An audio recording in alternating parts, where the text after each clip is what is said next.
நம்ம இந்த ரெண்டு கையும் ரப் பண்றோம். ரப் பண்ணும்போது உங்களுக்கு என்ன ஆகும்? ஹீட் எனர்ஜி ப்ரொடியூஸ் ஆகும். ஸோ இப்போ இந்த ரெண்டு கையை நான் ரப் பண்ணும்போது இங்க என்ன ஃபோர்ஸ் ஆக்ட் ஆகுது? ஸோ அதை பத்தி தான் நம்ம இன்னைக்கு பார்க்க போறோம். அதாவது நம்ம இன்னைக்கு பார்க்கக்கூடிய டாபிக் என்னன்னு பாத்தீங்கன்னா ஃப்ரிக்ஷனல் ஃபோர்ஸ். இப்ப நம்ம பார்க்க போற டாபிக் என்னன்னு பாத்தீங்கன்னா ஃப்ரிக்ஷன். ஃப்ரிக்ஷன் அப்படின்னா என்னன்னா, it opposes movement of object by developing a force. அதாவது இப்போ ஒரு ஆப்ஜெக்ட் மூவ்மெண்ட்ல இருக்கு அப்படின்னா அந்த ஆப்ஜெக்டை ஃபர்தரா மூவ் பண்ண விடாம ஸ்டாப் பண்றதுக்காக ஆக்ட் ஆகக்கூடிய ஒரு ஃபோர்ஸை தான் நம்ம என்ன சொல்றோம்னா ஃப்ரிக்ஷன் ஃபோர்ஸ் அப்படின்னு சொல்லுவோம். இந்த ஃப்ரிக்ஷனல் ஃபோர்ஸ் நம்ம எஃப்எஸ் அப்படிங்கிற சிம்பிளால டினோட் பண்ணுவோம். இந்த ஃப்ரிக்ஷனல் ஃபோர்ஸ் எப்படி அப்படின்னு பாத்தீங்கன்னா, இது எப்பவுமே நம்ம அப்ளைட் ஃபோர்ஸுக்கு பேரலா தான் ஆக்ட் ஆகும். அதேயோட டைரக்ஷன் வந்து நான் எப்படி டைரக்ஷன் ஆக்ட் ஆகும்னு பாத்தீங்கன்னா இன் opposite direction. So frictional force இதுல வந்து 3 டைப்ஸ் இருக்கு. ஒன்னு வந்து ஸ்டாட்டிக் ஃப்ரிக்ஷன், இன்னொன்று வந்து sliding or kinetic energy friction அப்படின்னு சொல்லுவோம். இன்னொன்று வந்து ரோலிங் ஃப்ரிக்ஷன். ஸோ இப்போ ஸ்டாட்டிக் ஃப்ரிக்ஷன் அப்படின்னா என்ன அப்படின்னு நீங்க பாத்தீங்கன்னா, இப்போ இந்த கேஸ்ல உங்களுக்கு 3 ஆப்ஜெக்ட் நான் வச்சிருக்கேன் ஆன் த சர்ஃபேஸ். இப்போ நான் இந்த கேஸ்ல என்ன நடக்குது? இப்போ நான் எக்ஸாம்பிள், இப்போ இந்த பாக்ஸ் இருக்குன்னா நான் ஃபோர்ஸ் கொடுக்குறேன். ஃபோர்ஸ் கொடுத்தா இந்த கேஸ் என்ன ஆகுது? ஆப்ஜெக்ட் மூவ் ஆகுதா? இல்லை. தட் மீன்ஸ் நான் இப்போ ஃபோர்ஸ் அப்ளைட் ஃபோர்ஸ் கொடுக்குறேன், எக்ஸ்டர்னல் ஃபோர்ஸ். ஆனால் ஆப்ஜெக்ட் என்ன ஆகலை, இந்த இடத்துல மூவ் ஆகலை. ஸோ இப்போ நம்ம ஃபோர்ஸ் கொடுத்தாலுமே ஆப்ஜெக்ட் மூவ்மெண்ட்ல இல்லை அப்படின்னா இந்த கேஸ்ல என்ன அர்த்தம்? இந்த ஃப்ரிக்ஷனல் ஃபோர்ஸ் ஆக்ட் ஆகுது, ஆனால் ஆப்ஜெக்ட் வந்து நாட் இன் மோஷன். இந்த ஃப்ரிக்ஷன் ஃபோர்ஸை தான் நம்ம என்ன சொல்லுவோம் அப்படின்னு பார்த்தீங்கன்னா ஸ்டாட்டிக் ஃப்ரிக்ஷன். அதாவது எக்ஸ்டர்னல் ஃபோர்ஸ் வந்து 0 கிடையாது, ஆப்ஜெக்ட் ஆனா மோஷன்ல இல்ல. Because in this case F external அப்ப அப்ளை பண்ண ஃபோர்ஸும் ஃப்ரிக்ஷனல் ஃபோர்ஸ் ஈக்குவலா இருக்கு. அப்ப நான் கொடுக்கக்கூடிய ஃபோர்ஸ் ஃப்ரிக்ஷனல் ஃபோர்ஸை விட அதிகமா இருந்தா தான் அந்த ஆப்ஜெக்ட் மூவ்மெண்ட்டுக்கு வரும். அப்ப அதனால தான் நம்ம என்ன சொல்றோம்னா இந்த கேஸ்ல ஆப்ஜெக்ட் நாட் இன் மோஷன் அப்படின்னு சொல்றோம். ஸோ இதோட எம்பிரிக்கல் ஃபார்முலா என்ன சொல்றாங்க? அதாவது ஃப்ரிக்ஷனல் ஃபோர்ஸோட வேல்யூ எந்த ரேஞ்சில இருந்து எந்த ரேஞ்ச் வரைக்கும் எடுத்துக்கிட்டோம் அப்படின்னு பாத்தீங்கன்னா 0ல இருந்து μsn வரைக்கும் எடுத்துக்கும். μs அப்படிங்கிறது என்ன அப்படிங்கிறது என்னன்னா மேக்சிமம் ஃப்ரிக்ஷனல் ஃபோர்ஸ். அதுக்கு மீறி நம்ம எக்ஸ்டர்னல் ஃபோர்ஸ் கொடுத்தோம் அப்படின்னா, தட் இஸ் μsn வேல்யூவை விட நம்ம கொடுக்கக்கூடிய அப்ளைட் ஃபோர்ஸ் அதிகமா இருந்துச்சு அப்படின்னா அந்த ஆப்ஜெக்ட் மூவ்மெண்ட் வரும்.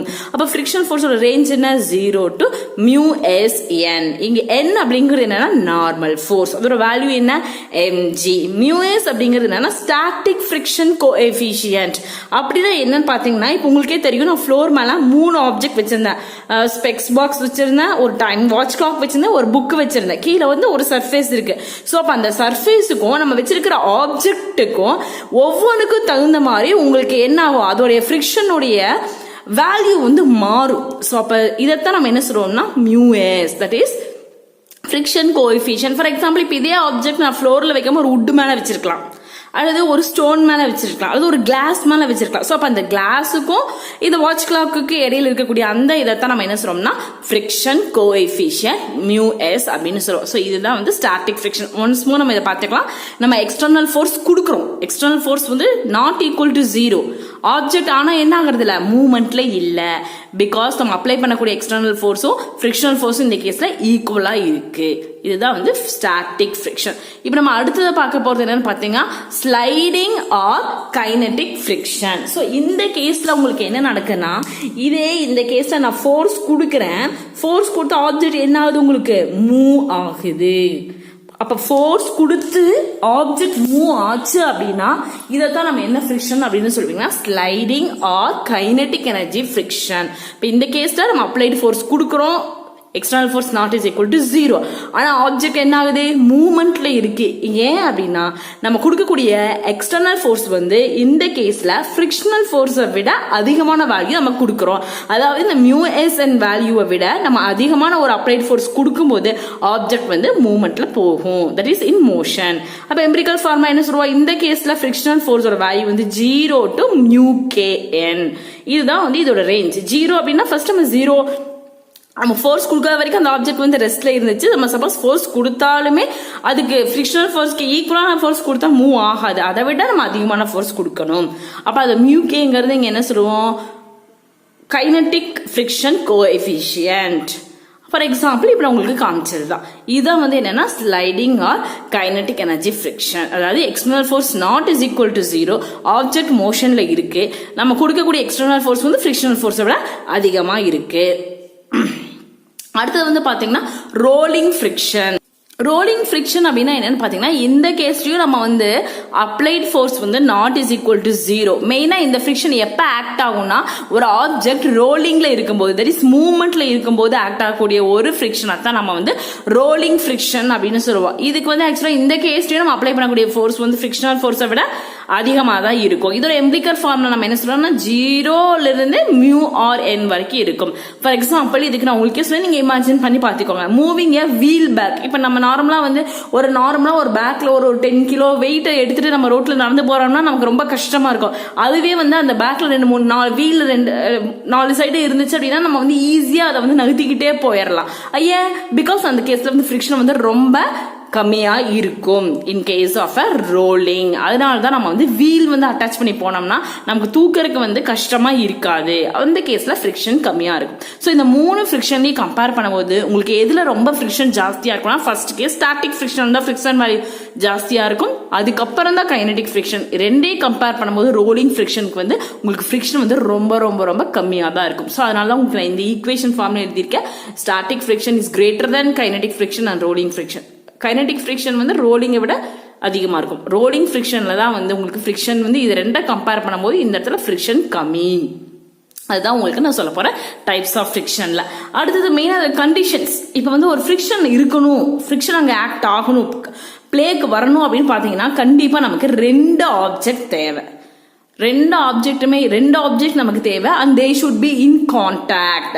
இப்போ ஃபார் எக்ஸாம்பிள் நான் என்ன பண்ணிருக்கேன், ஒரு டைம் கிளாக் வாட்ச் உங்களுக்கு ஃப்ளோர் மேல நகர்த்தி காமிச்சேன். அப்ப டைம் கிளாக் வாட்ச் அப்படிங்கிறது ஒரு ஆப்ஜெக்ட், கீழே ஃப்ளோரிங்கிறது நம்ம ஆப்ஜெக்டா எடுத்துக்கலாம். அது 2 எப்படி இருக்கு, கான்டாக்ட்ல இருக்கு. அப்ப ஃப்ரிக்ஷன் இருக்கணும் அப்படின்னா 2 ஆப்ஜெக்ட் நமக்கு தேவை. அது 2மே எப்படி இருக்கணும், கான்டாக்ட்ல இருக்கணும். அதே மாதிரி இந்த ஃப்ரிக்ஷன் எதை டிபெண்ட் பண்ணி இருக்கு அப்படின்னு பாத்தீங்கன்னா depends on nature of object or nature of surface. அதாவது என்ன, இப்ப நம்ம 3 ஆப்ஜெக்ட் எடுத்துட்டோம். அந்த ஆப்ஜெக்ட் மேபி புக்கு, ஒன்னு வந்து பிளாஸ்டிக்கால் ஆனது, இன்னொன்னு வந்து ஃபைபர். அப்ப 3 டைப் ஆஃப் ஆப்ஜெக்ட்ஸ் எடுத்திருக்கிறோம். அது சர்ஃபேஸ் வந்து இந்த இடத்துல நான் வந்து ஸ்மூத் சர்ஃபேஸ் எடுத்திருக்கேன். இதே வந்து நான் வெளியில கொஞ்சம் தூரம் போனா ரோடு எடுத்தா இப்ப கான்கிரீட் கொஞ்சம் அதே மாதிரி ரஃப் சர்ஃபேஸ் நம்ம எடுத்துக்கிட்டோம் அப்படின்னா அங்க ரஃப் சர்ஃபேஸ்ல ஃப்ரிக்ஷன் வேல்யூ வந்து ஜாஸ்தியா இருக்கும், ஸ்மூத் சர்ஃபேஸ்ல ஃப்ரிக்ஷன் வந்து கம்மியா இருக்கும். ஸோ அப்ப நம்ம என்ன ஆப்ஜெக்ட் எடுக்கிறோம், நம்ம எடுக்கக்கூடிய ஆப்ஜெக்ட்மே ஸ்மூத்தான ஆப்ஜெக்டாவும் இருக்கலாம், இல்ல ரிஜிட் நல்லா வந்து ஒரு ரஃப் அண்ட் டஃப்பான இருக்கிற ஆப்ஜெக்டையும் நம்ம எடுத்துக்கலாம். ஸோ அப்போ ஃப்ரிக்ஷன் வந்து எதை டிபெண்ட் பண்ணி சார்ந்து இருக்குது அப்படின்னு பார்த்தீங்கன்னா ஆப்ஜெக்டோட நேச்சரை சார்ந்து இருக்கு, சர்ஃபேஸோட நேச்சரையும் சார்ந்து இருக்கு. அடுத்தது depends on mass and force of an object. அதாவது இப்போ இந்த கேஸ்ல பாத்தீங்கன்னா இங்க 3 ஆப்ஜெக்ட்டுமே இருக்கு. இப்போ இது எல்லாத்துக்குமே நான் ஈக்குவல் ஃபோர்ஸ் தான் கொடுக்குறேன், நகரல. இதுக்கு கொடுக்குற லைட்டா மூவ் ஆகுது, பட் இதுக்கும் கொடுக்குற லைட்டா. ஸோ இப்போ இந்த 3 ஆப்ஜெக்ட்டுமே நான் சேம் ஃபோர்ஸ் கொடுத்தாலுமே நீங்களே பார்த்துருப்பீங்க இதுக்கு வந்து மாஸ் வந்து உங்களுக்கு ஜாஸ்தியா இருக்கு கம்பேர்ட் டு திஸ். அதனால மாஸ் ஜாஸ்தியா இருந்தா கண்டிப்பா நம்ம என்ன பண்ணணும், ஃப்ரிக்ஷன் அப்படிங்க அதிகமா ஆக்ட் ஆகும். அப்புறம் நம்ம வந்து என்ன பண்ணணும், அப்புறம் எவ்வளோ ஃபோர்ஸ் கொடுக்கறனோ அதுக்கு தகுந்த மாதிரி இந்த ஆப்ஜெக்ட் உங்களுக்கு இந்த கேஸ் என்ன ஆயிருக்கும், மூவ் ஆயிருக்கும். அப்ப அதனாலதான் நம்ம சொல்றோம் it depends on mass and force of an object. So இதை எப்படி நம்ம இந்த ஃப்ரிக்ஷன் வந்து ரெடியூஸ் பண்ணலாம் அப்படின்னா மேக்கிங் சர்ஃபேஸ் ஸ்மூத்தர். நம்ம வந்து என்ன பண்ண, ரஃப் சர்ஃபேஸ் இல்லாம பாலிஷ் பண்ணி வைக்கலாம். பாலிஷ் பண்ணா ஸ்மூத் சர்ஃபேஸா இருந்துச்சுன்னா எந்த ஒரு ஆப்ஜெக்ட்டுமே குடுன்னு ஓடி போயிடும், உங்களுக்கு நிக்காது. அப்ப அங்க வந்து ஃப்ரிக்ஷன் வந்து கம்மியாக தான் ஆக்ட் ஆகும். அடுத்து லூப்ரிகேஷன். நீங்க பாத்திருப்பீங்க ஒரு மெஷினரி பார்ட்ஸ் எல்லாம் நம்ம வந்து ஓட்டிட்டு இருக்கும்போது திடீர்னு அப்படியே ஸ்டக் ஆகி நிற்கும். அப்ப அந்த இடத்துல ஆயில் கிரீஸ் எல்லாம் நம்ம வந்து உள்ள விடுவோம், விட்டு அந்த மெஷின் வந்து ஆட்டோமேட்டிக்கா உங்களுக்கு ரொட்டேட் ஆக ஆரம்பிச்சிடும். ஸோ அப்ப அந்த கேஸ்ல நம்ம என்ன சொல்லலாம், ஃப்ரிக்ஷனை ஓவர் கம் பண்றதுக்கு லூப்ரிகேஷன் நம்ம யூஸ் பண்ணலாம். மேபி நம்ம கிரீஸ் யூஸ் பண்ணலாம், கோகனட் ஆயில் யூஸ் பண்ணலாம், இந்த மாதிரி நம்ம யூஸ் பண்ணலாம். அதே மாதிரி ரோல் த பாடிஸ். இப்போ வந்து நம்ம பாடி ஸ்லைட் பண்றதை விடாம இப்ப நான் சொன்னா உங்களுக்கு பேக் வீல் வச்சு சுத்துறது, சைக்கிள் டயர்ல ரோல் ஆயிட்டு போறது. அப்ப ஆப்ஜெக்ட் ரோல் ஆயிட்டு போகும்போது உங்களுக்கு ஃப்ரிக்ஷன் வேல்யூ வந்து கம்மியா தான் இருக்கும். ஸோ தீஸ் ஆர் தி உங்களுக்கு factors to how to reduce the friction அப்படிங்கிறது. அப்போ இது டெய்லி லைஃப்ல நம்ம ஃப்ரிக்ஷன் எங்கெங்க அப்ளை பண்ணணும் அப்படின்னு பார்த்தீங்கன்னா மேபி இன் வாக்கிங். நம்ம வந்து வாக் பண்ணிட்டே போறோம், ஸ்டெப் வந்து நம்ம என்ன சர்க்கிட்டா போறோம், இல்ல நடந்துதான் போறோம். நம்ம நடந்து போறதுக்கு மெயினான மேஜர் ஃபேக்டர் அங்கே எங்கன்னா ஃப்ரிக்ஷனால தான் நம்ம வந்து ஸ்டெப் பை ஸ்டெப்பாக எடுத்து வைக்கிறோம். அதே மாதிரி மேட்ச் பாக்ஸ், நம்ம வந்து மேட்ச் பாக்ஸ் வந்து குச்சி நம்ம தீக்குச்சியை உரைக்கும் போது நமக்கு வந்து ஃபயர் வருது. அப்போ எப்படி? Because of friction. அப்புறம் 2 ஹேண்டையும் ரப் பண்ணோம்னா நமக்கு ஹீட் எனர்ஜி கிடைக்கும். ஸோ அது எதனால தான்? Because of friction. Washing machine ஒரு ஃப்ளோர் மேலே நம்ம நகர்த்துறோம் அப்படின்னா அங்கேயும் ஃப்ரிக்ஷன் இருக்கங்காட்டி தான் நம்மளால நகர்த்த முடியும், இல்ல அப்படின்னா செல்லுன்னு அது போயிடும். ஸோ இதே மாதிரி நம்ம டே டு டே லைஃப் அப்ளிகேஷன்ஸ்ல ஃப்ரிக்ஷனோட மேஜர் பார்ட் வந்து ரொம்ப அதிகமா இருக்கு.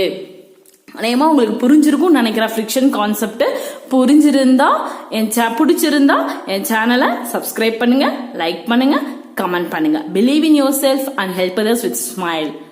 தேங்க்யூ.